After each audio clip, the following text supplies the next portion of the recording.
इस मैच की शुरुआत से ही सब लोग 2019 के 50 ओवर वर्ल्ड कप की याद दिला रहे थे और अगर उसके साथ तुलना करनी है तो फिर कहना होगा sweet revenge for the New Zealand team. हरा के इंग्लैंड को फाइनल में पहुंचते हैं, उनका पहला टी20 वर्ल्ड कप फाइनल। इस मैच पर हम विस्तार से बात करेंगे। हमारे साथ जुड़ेंगे अजीत अगरकर। आप देख रहे हैं ESPN Cricinfo T20 time out presented by को।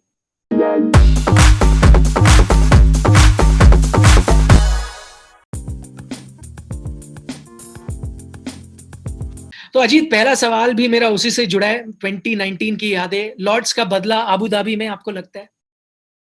देखिए, टीमें तो नहीं सोचती कि बदला लेना है या नहीं, लेकिन वो जिस तरीके से हारे थे, I think 2 bar match tie हो गया था और जो रूल तब था बाउंड्रीज का उस पे हारे थे, तो वो जरूर शायद वो पूरे अपने करियर में उनको वो बात लगती रहे। लेकिन ये जरूर एक थोड़ा सा एक थोड़ा नहीं, बहुत खुशी मिली होगी क्योंकि नॉट जस्ट उस टीम को हराया, एक अच्छी टीम को हराया इंग्लैंड, लेकिन एक सेमीफाइनल मुकाबले में हराया जहाँ जो नॉकआउट मुकाबला है और जहाँ प्रेशर सबसे ज्यादा होता है सेमीफाइनल और फाइनल्स में, क्योंकि उस दिन पर आप अगर अच्छा नहीं खेलते तो आपकी टूर्नामेंट खत्म है। तो सेकंड चांसेस नहीं होते यहाँ, तो और भी डिजर्विंग है और भी उनकी तारीफ करनी होगी जिस तरीके से न्यूजीलैंड खेली। और जिस लक्ष्य का पीछा कर रहे थे अजीत, 167 रन वैसे ही काफी होते हैं और प्रेशर गेम में तो लोग कहते हैं करीब 200 के बराबर है। इतना बड़ा लक्ष्य का पीछा करना। बिल्कुल, आई थिंक फिर भी मुझे लगा शायद इंग्लैंड ने थोड़े रन कम बनाए। पिच में मदद थोड़ी सी थी नई गेंद से, थोड़ी सी टू पेस थी या थोड़ी फंस रही थी गेंद पिच में, तो शायद उतनी आसानी नहीं थी। अच्छा स्कोर जरूर था, लेकिन शायद 10 या 12 रन इंग्लैंड इंग्लैंड को लग रहा होगा कि और बना सकते थे। लेकिन जिस तरीके से उनकी गेंदबाजी की शुरुआत हुई, खास करके जब विलियमसन और मार्टिन गप्टिल दोनों आउट हुए, तो उसके बाद पूरे कंट्रोल में थे इंग्लैंड मैच के 15 ओवर तक। आई थिंक 60 रन की जरूरत थी आखिरी 5 ओवर में, तो बिल्कुल कंट्रोल में थे उस मैच के। तो वहां से मैच जीतना, और वो भी आपके जो मेन बल्लेबाज है, जो सीनियर बल्लेबाज है, वो जल्दी आउट होके उसके बाद जीतना, बताता है कि ये कितना न्यूजीलैंड की टीम इसीलिए मुश्किल होता है उनको हराना, क्योंकि सारे अपने रोल्स निभाते हैं। अलग अलग लोग जब टीम को जरूरत हो परफॉर्म करते हैं, और आज भी एक बार उन्होंने फिर से वही दिखाया। जैसे आप बात कर रहे हैं, उनके हर बल्लेबाज अपने रोल को निभाते हैं। डैरिल मिचेल की एक और मैच्योर पारी भारत के खिलाफ भी उन्होंने अच्छी पारी खेली थी। क्या यहाँ पर अगर मैं गेंदबाजी के नजरिए से देखूं इंग्लैंड के, तो जब से टाइलमैन मिल्स गए हैं, आपको लगता है बहुत बड़ी परेशानी हुई है? क्योंकि हमने दक्षिण अफ्रीका के खिलाफ भी देखा था, क्रिस जॉर्डन को टारगेट करा जा रहा था, वोक्स को भी कई बार वो टारगेट कर रहे थे। तो यहाँ पर भी कुछ ऐसा प्लान के साथ आई थी न्यूजीलैंड? टारगेट तो पता नहीं, लेकिन उनको चॉइस ही नहीं था। लेकिन जो ओवर था क्रिस जॉर्डन का, आई थिंक वो रोल वो निभाते हैं, एंड में गेंदबाजी करते हैं, अच्छे यॉर्कर्स करते हैं, गति है उनके पास। लेकिन जो ओवर उन्होंने किया आज, जिमी नीशम को बहुत निराश होंगे उस ओवर से, क्योंकि एक ही जगह पे जिमी नीशम की ताकत है, वो है मिड ऑन से मिड विकेट की तरफ मारना या स्क्वायर लेग की तरफ मारना। उनके आंख में जो भी गेंद आती है, उनके पास वो पावर है, वहां बड़े शॉट लगा सकते हैं। तो अगर आप राउंड द स्टंप आते हो तो एंगल उनके तरफ अपने आप बन जाता है। और अगर आपकी लेंथ ठीक नहीं हुई, जैसे आज क्रिस जॉर्डन की नहीं थी कि स्लॉट में बिल्कुल गेंदें गिरी, तो एक ही जगह जानी है, या तो ग्राउंड के बाहर या बाउंड्रीज मिलनी है। उनके ताकत पे आपने गेंदबाजी की तो उससे निराश होंगे। आई थिंक मुश्किल होता है दबाव में उस वक्त गेंदबाजी करना, लेकिन उनकी ताकत है। टाइमल मिल्स की हमने बात की कि पहले भी बात कर रहे थे, क्या इंजरी का फर्क पड़ेगा? जरूर पड़ा है। मार्क वुड एक अच्छे गेंदबाज जरूर आए, लेकिन अलग रोल निभाते हैं। और क्रिस वोक्स भी हमने देखा शुरुआत में अच्छी गेंदबाजी करते हैं, लेकिन एंड में गेंदबाजी करना उनकी ताकत नहीं है, और इसीलिए 3 ओवर शुरुआत में करते हैं। तो जरूर फर्क पड़ा है कि किस तरीके से मॉर्गन अपने बॉलर्स को चेंज करते हैं या मूव करते हैं, या किसके ओवर्स एंड में रखते हैं। और ज्यादा स्पेशलिस्ट एंड के गेंदबाज इस वक्त उनके पास नहीं है। तो आई थिंक थोड़ी सी चूक उनसे भी हुई कि आदिल रशीद का एक और रखा था, और वो भी नीशम के सामने उनको गेंदबाजी करवाई। तो टैक्टिकली भी कहीं ना कहीं आज गलतियां हुई है, लेकिन उसका पूरा फायदा न्यूजीलैंड ने उठाया है, तो उनको क्रेडिट मिलना चाहिए, क्योंकि बहुत मुश्किल स्थिति में थी और वहां से जीतना एक कमाल की जीत थी आज। क्योंकि हम बात कर रहे हैं कौन से खिलाड़ी इंग्लैंड ने मिस किया, और आपने जैसे कहा आपको लगा थोड़े कम रन भी बने। क्या यह पावर प्ले का खेल था? 44 थी इंग्लैंड, वहां आपको लगता है दो चीजें वहां पर होगी। एक तो जेसन रॉय नहीं थे, क्या उनको मिस किया? और हम हमेशा देखते हैं जेसन रॉय थोड़े अग्रेसिव स्टार्ट करते हैं, बेस्टो नहीं कर रहे थे ओपनिंग, आप पहला मैच उन्हें ओपनिंग कराते हैं, वहां पर कई कमी खली?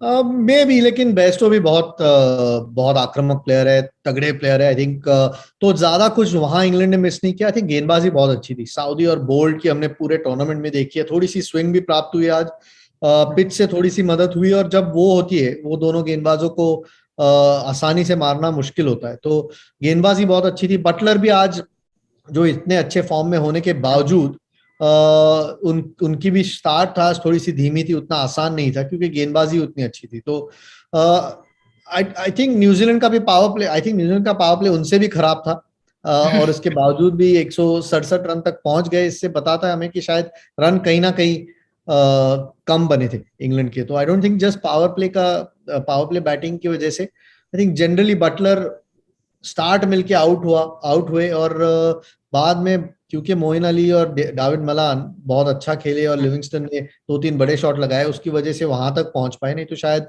उससे भी कम रन बनते। लेकिन तो न्यूजीलैंड की गेंदबाजी अच्छी है, और इसीलिए शायद एक पार स्कोर तक उन्हें रोक पाए। न्यूजीलैंड जीत गए, लेकिन फिर भी हम देख रहे हैं क्या वहां पर चूक हुई। वैसे तो बहुत अच्छे से अपने गेंदबाजों को वो शफल कर रहे थे विलियमसन, लेकिन सैंटनर जो उनके प्रबल स्पिनर है, उनसे सिर्फ एक ओवर कराना।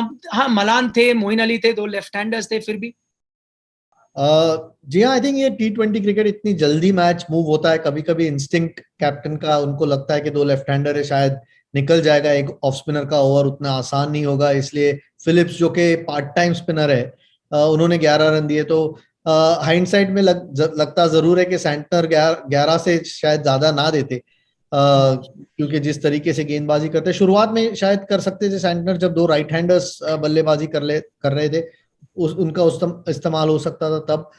लेकिन ये थोड़ी सी मैच की सिचुएशन है। हमने देखा कि ओवन मॉर्गन भी थोड़े से फंस गए कि आदिल रशीद का एक ओवर बच गया वहां तक, और करवा नहीं पाए उनसे।